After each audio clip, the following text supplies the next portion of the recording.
पहला एक इसमें एक शब्द आता है आकलन। आकलन क्या है? आकलन से आप क्या समझते हैं?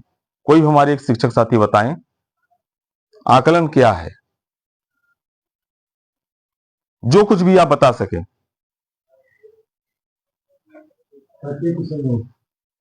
जी, बच्चे की समझ, उसका आकलन ठीक है, बच्चों की समझ। देखिए, जब हम कक्षा में शिक्षण करते हैं, किसी विषय वस्तु को हम पढ़ाते हैं, हमारी शैली में जो हम समझाने का प्रयास कर रहे हैं, तो बच्चों में कितनी समझ विकसित हो रही है, बच्चे कितना समझ लिए हैं, इसको जानने के लिए हम आकलन करते हैं। और आकलन क्यों करते हैं? आकलन इसलिए करते हैं कि सीखने की प्रक्रिया में क्या अवरोध हो रहा है। हो सकता है कि समझाने की तकनीक कुछ कठिन हो, जिस तकनीक से हम विद्यार्थियों को चाहते हैं कि सीख लें, समझ लें, हमारी पढ़ाने की शैली में ही कुछ कठिनाई आती हो कि सीख नहीं पा रहे हैं, अथवा विद्यार्थियों को सीखने में क्या परेशानी हो रही है। तीसरा बिंदु यह है कि जहां तक उनकी समझ विकसित हो गई है, उससे यह जानने के लिए भी आकलन किया जाता है कि जो हम सिखा रहे हैं तो कहां तक विद्यार्थियों को समझ में आ गया है, और जो समझ में नहीं आ रहा है उसके लिए हम क्या प्रयास करें। तो आकलन कब किया जाता है? आकलन कक्षा शिक्षण के दौरान ही किया जाता है। पहले हम क्यों करते हैं? देखिए, 2-3 बार, और स्वतंत्र हैं। किसी भी कक्षा में कोई यदि आप पाठ को पढ़ा रहे हैं और जो पाठ योजना बनाए हुए हैं, तो पाठ योजना के अनुसार भी यदि हम मान लीजिए चल रहे हैं और मुझे समस्या आ रही है कि हमारी कक्षा की सक्रियता अभी नहीं है, बच्चों को समझने में कठिनाई आ रही है, तो उसी समय हम अपनी पाठ योजना को परिवर्तित भी कर सकते हैं, बदल सकते हैं। कक्षा में हम गए, जो पाठ हम पढ़ाए हैं पहले से ही उसका हम लेसन प्लान तैयार किए हैं, लिख करके रखे हैं, पूरी योजना है विषय वस्तु का, किस तरह से अवधारणा को क्लियर करेंगे हम कक्षा में। अब हम पाठ पढ़ाना शुरू किए, तो पाठ पढ़ाने से पहले हम बच्चों से कुछ प्रश्न पूछते हैं। क्यों पूछते हैं?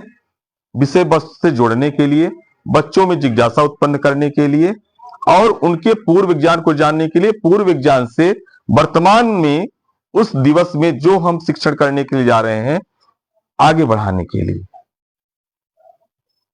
ठीक है, फूक तकनीक में भी चर्चा की गई है।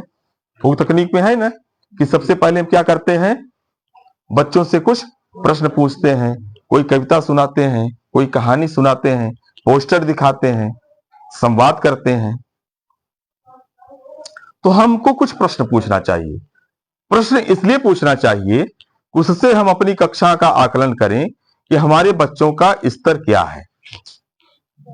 अब हमको स्तर भी पता चल गया, उनके स्तर के अनुरूप, स्तरानुसार अपनी विषय वस्तु को प्रभावी तरीके से कक्षा में शिक्षण हम करें, विषय वस्तु का शिक्षण करें। अब पाठ पढ़ाना शुरू कर दिए, जितना हम पढ़ा लिए हैं उतना हम समझने के लिए एक शब्द इसमें आया है, शॉर्ट फॉर्म लिखा है CFU। क्या है ये? CFU का फुल फॉर्म क्या होगा? Check for understanding. C for check, F के लिए फॉर, और U फॉर अंडरस्टैंडिंग। समझ की जांच। समझ की जांच के लिए कक्षा शिक्षण के दौरान हम बीच बीच में प्रश्न पूछते रहें।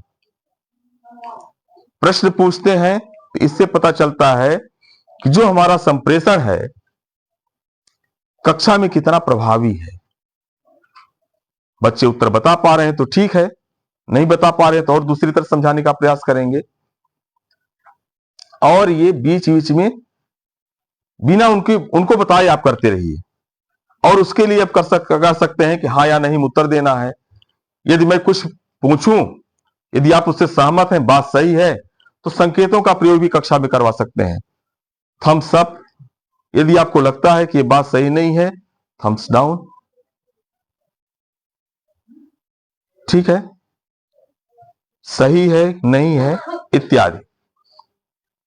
मतलब कम समय में हम ये जांच करते चलें कि कितनी बात समझ में आ रही, कितनी बात समझ में नहीं आ रही।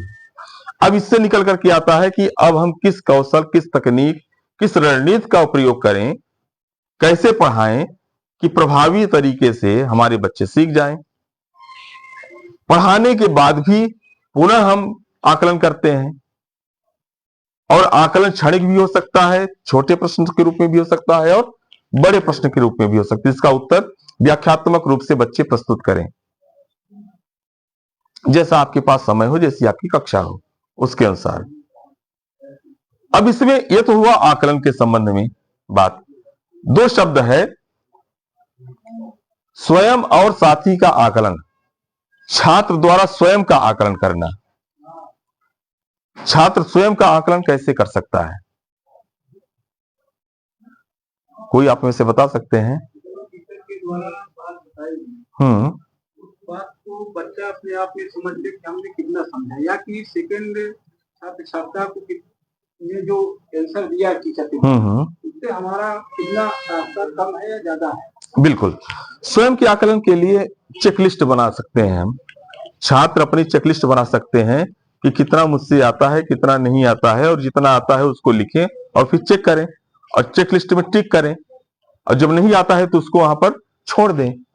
तो जब टिक करते हैं, चेकलिस्ट में बनाते हैं, ये तो हुआ किसी भी विषय को लेकर के। यदि हम दूसरी गतिविधियों में चलें तो स्व आकलन में जैसे कि अपनी दिनचर्या को हम लिख लिए, अपना टाइम टेबल बना लिए कि आज हमको ये काम करना